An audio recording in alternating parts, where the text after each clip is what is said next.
Hello friends, एक बार फिर से स्वागत करता हूं मैं आपके अपने चैनल द स्टडी स्कैन में। आज हम छोटी क्लासेस के लिए एक टॉपिक लेके आए हैं। बहुत सारे कमेंट्स आए थे हमारे पास कि हम छोटी क्लासेस के लिए कुछ नहीं कर रहे हैं, तो आइए देखते हैं क्या कि हमसे पूछा गया था डिविजिबिलिटी रूल, और वो भी किसके लिए, स्पेशली 11 के लिए। तो हमने सारे टॉपिक्स पे यानी सारे नंबर्स की वीडियो बनाई हुई है। तो पहला जो आपका 11 का था, 11 के लिए पूछा है, तो आज उसकी बात करते हैं। डिविजिबिलिटी रूल ऑफ 11, यानी कि ये मतलब है इसका कि अगर कोई नंबर 11 से डिविजिबल है तो आप उसे कैसे पहचानेंगे, यानी कि कैसे आप उसे देखते हैं ये बता देंगे, या कौन सा ऐसा तरीका है, कौन सी ऐसी ट्रिक है जिससे आप किसी भी नंबर को देखते ही बता सकते हैं कि वो 11 से डिवाइड होगा, यानी 11 से उसका भाग जाएगा या नहीं जाएगा। तो चलिए शुरू करते हैं। मान लीजिए कि मेरे पास बतौर एग्जांपल एक नंबर लिखा हुआ है 1 3 3 1, ये लिखा हुआ है। अब मुझसे कोई कहे कि बताइए ये 11 से विभाजित होगा या नहीं, तो देखिए आपको क्या करना है, इनको कुछ इस तरीके से कि जब आप इस नंबर को पढ़ रहे हैं, चाहे आप इधर से पढ़िए चाहे इधर से पढ़िए, इस चीज का कोई फर्क नहीं पड़ता। आपको क्या करना है, आप इन नंबर्स के जो डिजिट्स हैं उनको प्लेस में, यानी कि जैसे ये पहले नंबर पे लिखा है तो ये आपका ऑड प्लेस में आ गया, ये आपका इवन प्लेस में आ गया। एक्चुअल में आपको नंबर नहीं देखना है, आपको नंबर का प्लेस देखना है, नंबर का स्थान देखना है। वैसे हमारा 3 ऑड नंबर है, लेकिन हम अगर बात करें तो 3 कौन सी नंबर पे है, तो 1 2, यानी कि उसका जो स्थान है वो कैसा है, सम, तो ये इवन हो गया। फिर बात करें तो ये आपका ऑड हो गया, ये आपका इवन हो गया। आपको क्या करना है कि ये हमारे ऑड इवन हो गए। अब आपको एक तरफ तो सारे जो इवन नंबर्स हैं उनका सम करना है, यानी कि ये हो गया आपका sum of all even place values, ठीक है, यानी कि जो भी आपके इवन प्लेस पे वैल्यूज आ रही हैं उनको रख लीजिए, और दूसरी तरफ लिख दीजिए क्या कि sum of all odd place values. ये था कि जो ऑड प्लेस पे आ रही है उनको रख दीजिए। तो देखिए इवन पे कौन कौन सी आ रही है, इवन पे 3 आ रही है और 1, ये हो गया आपका 3 + 1। इधर ऑड पे कौन सी आ रही है, 1 और 3, 1 + 3, इस तरीके से आगे। अब आपको क्या करना है, जो भी साइड आपकी बड़ी हो, यानी जिसका भी सम, जैसे इधर आ गया 4, इधर आ गया 4, जो भी आपका बड़े साइड हो उसमें से छोटी वाली साइड को माइनस कर दीजिए। अब मैं 4 में से 4 माइनस करता हूं, दोनों ही बराबर है, तो मेरा आंसर कितना आया, 0, मेरा 0 आ गया। तो बस आपको सिर्फ इतना ही देखना है कि अगर आपका जो अंतर है, यानी कि इसकी बात करूं क्या है, ये आपका डिफरेंस,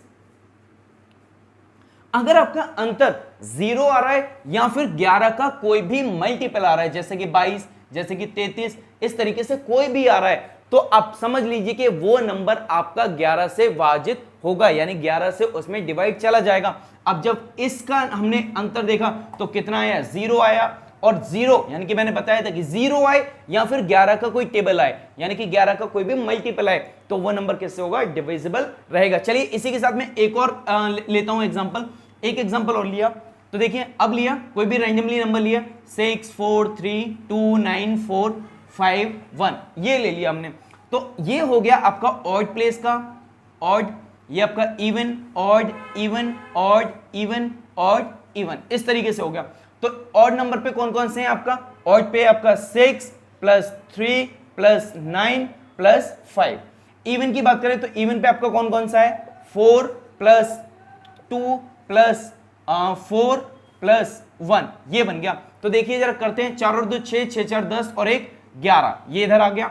इसका करते हैं तो 6 और 3 9, 9 दूनी 18, 18 और 5 किया तो ये आ गया आपका कितना, 23। अब जरा मैंने बताया था कि बड़े में से छोटा माइनस कर दीजिए, तो ये रहा आपका 23, इसमें से माइनस कर दीजिए कितना, 11, तो बच आया कितना आपका 12, यानी कि 12। अब देखिए 12 ना तो 0 है, 12 ना तो 0 है और ना ही 11 का कोई गुणज, यानी कि 11 का कोई मल्टीपल है, तो ये जो नंबर होगा वो 11 से डिविजिबल नहीं होगा, यानी इसमें 11 से भाग नहीं जाएगा। चलिए साथ में एक और एग्जांपल हम लेके करते हैं, एक और नंबर लेते हैं हम, तो देखिए 391908, रैंडमली हमने कोई भी ऐसा नंबर ले लिया। तो देखिए अब जब इसका सॉल्यूशन करेंगे तो मैं ये पुराने क्वेश्चन का हटा देता हूं यहां से, ये देखिए ये सब मैंने पुराने क्वेश्चन का हटा दिया और ये सब हट गया।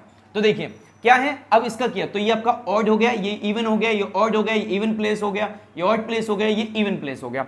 अब ऑड प्लेस में आपका आया 3 यानी कि ऑड प्लेस में आपका आया ये 3 + 1 + 0। इवन प्लेस में आपका आया कितना 9 + 9 + 8। इस तरीके से बना। तो देखिए 3 और 1 4 और 0 यानी कि 4 ही बनेगा। इधर के 9 दूनी 18, 18 और 8 की बात करें तो ये कितना हो गया 26 हो गया। 26 में से 4 जाएगा यानी कि 26, ये रहा माइनस का 4, ये हो गया आपका कितना 22। अब देखिए 22 तो 11 का गुणज है यानी मल्टीपल है, तो ये नंबर आपका 11 से भाजित होगा, इसमें 11 से भाग जाएगा। चलिए अच्छा एक काम करता हूं, मैं आपको इसको डायरेक्ट 11 से भाग करके ही दिखाता हूं कि क्या 11 से होता है या नहीं। तो देखिए 11 से इसे काटा, 11 तिया 33, यहां से 6 बचा 61 हो गया। 11 पंजे 55 यानी कि 6 बचा, फिर से ये हो गया कितना 6 यानी 69। 11 6 66, अब कितना बचा 66 का मतलब है 3 बचा 33 30 हो गया। 11 दूनी 22, 8 बचा और 88 यानी 11 अट्ठे 88। तो आपने देखा कि कैसे नंबर हमारे कैसे होते हैं 11 से डिविजिबल हो जाते हैं। बहुत सिंपल ट्रिक है, आपको इवन प्लेस के नंबर अलग जोड़ने हैं, ऑड प्लेस के नंबर अलग जोड़ने हैं। अगर उनका डिफरेंस यानी उनका अंतर 0 आ जाए या फिर 11 का कोई भी गुणज आ जाए तो आप समझ जाइए कि वो नंबर आपका 11 से भाजित होगा। ये थी हमारी आज की वीडियो, और जो लोग नए आए हैं इस चैनल पे जरूर सब्सक्राइब करें, शेयर करें, वीडियोस लाते रहेंगे ऐसे ही कंटेंट, छोटी क्लासेस बड़ी क्लासेस सभी के लिए। चलिए मिलते हैं अगली वीडियो में एक नए टॉपिक के साथ, तब तक के लिए बाय बाय।